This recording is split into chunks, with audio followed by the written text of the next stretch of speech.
Le second livre des Chroniques, chapitre 13. La 18e année du règne de Jéroboam, Abijah régna sur Juda. Il régna 3 ans à Jérusalem. Sa mère s'appelait Mikaja, fille d'Uriel de Gibéa. Il y eut guerre entre Abijah et Jéroboam. Abijah engagea les hostilités avec une armée de vaillants guerriers, 400 000 hommes d'élite. Et Jéroboam se rangea en bataille contre lui avec 800 000 hommes d'élite, vaillants guerriers. Du haut du mont Sémaraïm, qui fait partie de la montagne d'Éphraïm, Abijah se leva et dit : Écoutez-moi, Jéroboam et tout Israël. Ne devez-vous pas savoir que l'Éternel, le Dieu d'Israël, a donné pour toujours à David la royauté sur Israël, à lui et à ses fils, par une alliance inviolable ? Mais Jéroboam, fils de Nébat, serviteur de Salomon, fils de David, s'est levé et s'est révolté contre son maître.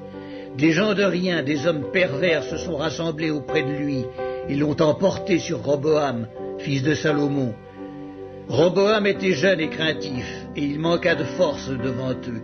Et maintenant, vous pensez triompher du royaume de l'Éternel, qui est entre les mains des fils de David, et vous êtes une multitude nombreuse, et vous avez avec vous les veaux d'or que Jéroboam vous a fait pour Dieu. N'avez-vous pas repoussé les sacrificateurs de l'Éternel, les fils d'Aaron et les Lévites, et ne vous êtes-vous pas fait des sacrificateurs comme les peuples des autres pays ? Quiconque venait avec un jeune taureau et 7 béliers, afin d'être consacré, devenait sacrificateur de ce qui n'est point Dieu. Mais pour nous, l'Éternel est notre Dieu, et nous ne l'avons point abandonné. Les sacrificateurs au service de l'Éternel sont fils d'Aaron, et les Lévites remplissent leurs fonctions. Nous offrons chaque matin et chaque soir des holocaustes à l'Éternel. Nous brûlons le parfum odoriférant. Nous mettons les pains de proposition sur la table pure. Et nous allumons chaque soir le chandelier d'or et ses lampes. Car nous observons les commandements de l'Éternel notre Dieu. Et vous, vous l'avez abandonné. Voici, Dieu et ses sacrificateurs sont avec nous, à notre tête, et nous avons les trompettes retentissantes pour les faire résonner contre vous. Enfants d'Israël, ne faites pas la guerre à l'Éternel, le Dieu de vos pères, car vous n'auriez aucun succès. Jéroboam les prit par derrière au moyen d'une embuscade, et ses troupes étaient en face de Juda, qui avait l'embuscade par derrière. Ceux de Juda s'étaient retournés, et ils eurent à combattre devant et derrière. Ils crièrent à l'Éternel, et les sacrificateurs sonnèrent des trompettes. Les hommes de Juda poussèrent un cri de guerre, et au cri de guerre des hommes de Juda, l'Éternel frappa Jéroboam et tout Israël devant Abijah et Juda.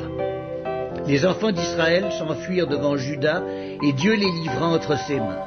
Abijah et son peuple leur firent éprouver une grande défaite, et 500 000 hommes d'élite tombèrent morts parmi ceux d'Israël. Les enfants d'Israël furent humiliés en ce temps, et les enfants de Juda remportèrent la victoire parce qu'ils s'étaient appuyés sur l'Éternel, le Dieu de leur père. Abijah poursuivit Jéroboam et lui prit des villes, Béthel et les villes de son ressort, Jeshcana et les villes de son ressort, et Éphron et les villes de son ressort. Jéroboam n'eut plus de force du temps d'Abijah, et l'Éternel le frappa et il mourut.